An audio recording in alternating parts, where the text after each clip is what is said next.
Huh? Yeah, why? Do my hairline's receding?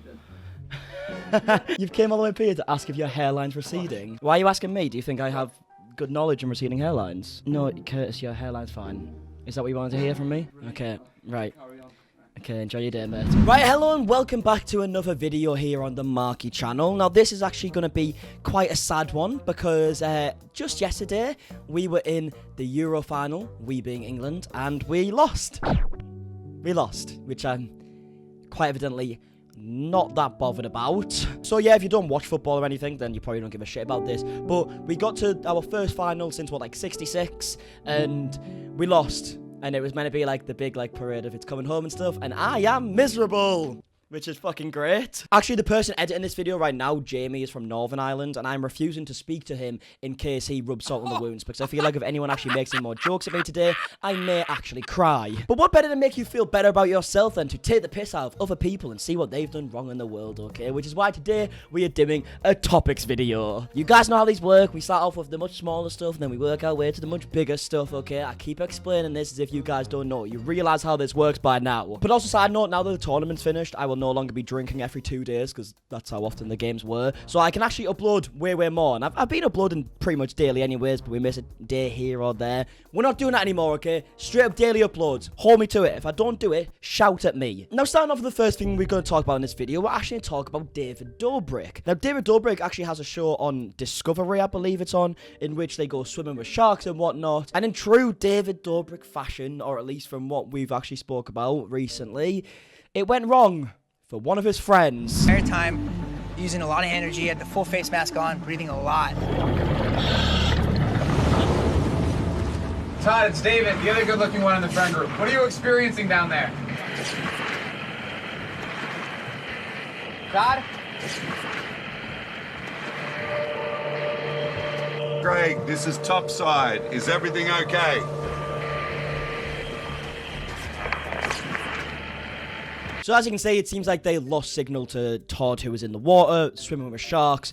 And obviously, I mean, you'd obviously be really fucking worried. The problem is, it is a TV show, so it could definitely be fake. But if it was fake, I feel like it's a bit of a strange thing to fake, especially after the whole Jeff Wittek stuff, you know? Like, David Dobrik sat there chilling on the boat, you know, making a few jokes while his friend's literally swimming with a fucking shark. But yeah, obviously, do just want to put it out there. I'm not saying that this is David's fault. It's clearly not. I mean, I haven't seen the whole show, but I can't imagine it is. But yeah, this isn't the best thing to come out for David Dobrik right now, because a lot of people who are tweeting being like, oh, big shock, David Dobrik's friend's in trouble and he's chilling and whatnot, and they're putting it all on him. So yeah, not exactly the best look he wanted, to be honest. Now moving on to the next topic, ladies and gentlemen, it's kind of talking about Conor McGregor, which is someone who I would never usually talk about in a YouTube video. If you don't know who that is, the UFC fighter just lost the other day against Dustin Poirier because he broke his ankle. Now the reason I do want to kind of mention here is because obviously Jake Paul's been calling out Conor McGregor for God knows how long at this point. He even actually made a chain that was worth 100 grand, which is just Conor McGregor knocked out, a clip from the previous fight he had with Dustin Poirier. Now actually after the fight, Jake Paul actually tweeted at Dustin Poirier showing the chain and said, hey Dustin Poirier, want me to ship this to you, 100k gift from me, I think you deserve it, let me know. And he shows a picture of the chain, as you can see right now. And weirdly enough,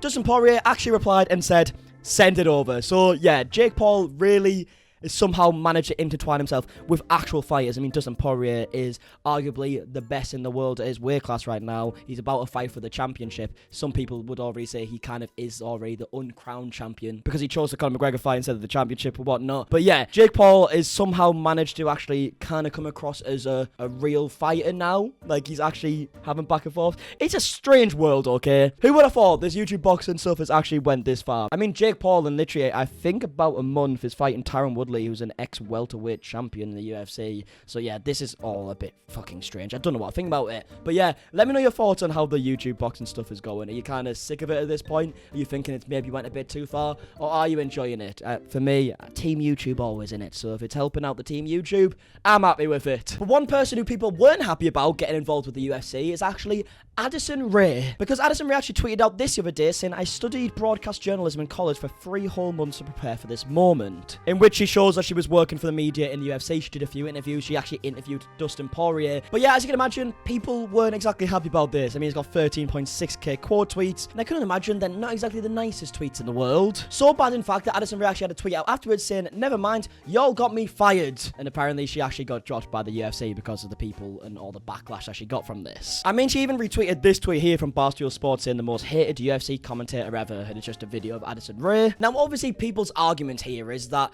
Addison Rae probably, I mean, I don't mean to jump to conclusions, but from what I can hear, doesn't know jack shit about MMA or UFC in general, right? And also, on top of that, she hasn't studied journalism for as long as a lot of people who also want this job. But as much as you might not agree with it, I think the whole idea of going on Twitter and ranting and raving about someone who just got a new job and trying something new, as much as you might be like, oh, someone else should have it, is a bit strange to me. Like, does that really affect you that much? I mean, she's just got a job. She hasn't fucking killed anyone. She's not going around calling people horrible names or anything like that. She's just trying to interview people. I just don't think it's that deep, to be honest. But yeah, maybe I'm wrong. Let me know your opinions down below. Now for the final topic, ladies and gentlemen. It's about Jeff Wittek and H3H3, okay?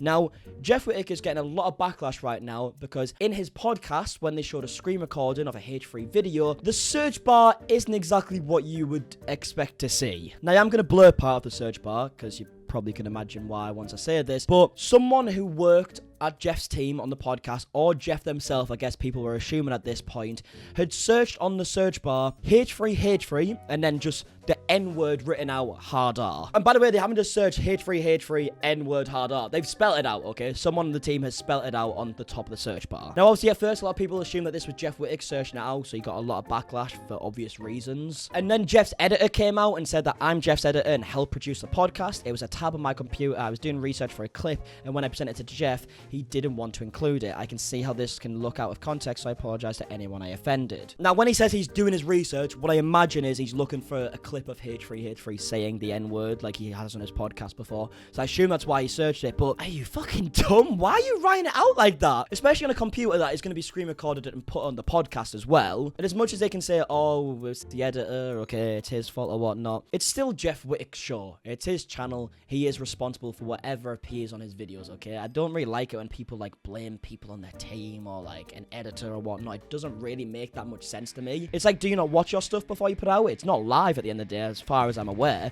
So do you not watch it? It kind of confuses me, okay? But yeah, either way, let me know your opinions. It just baffles me that they would even search it. Like, spell out and everything. Like, how do you even feel comfortable spelling it out? It baffles me, okay? So confusing. But yet again, we are talking about LA YouTubers, which is why when we see stuff like this, it isn't as surprising as it normally would be with most people. Because LA YouTubers do shit like this all the time.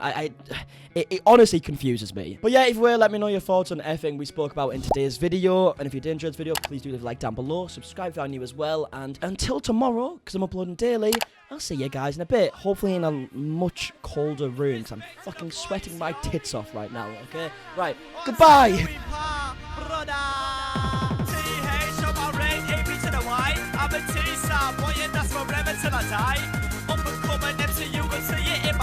Every time they grab the mic, I swear I got hit.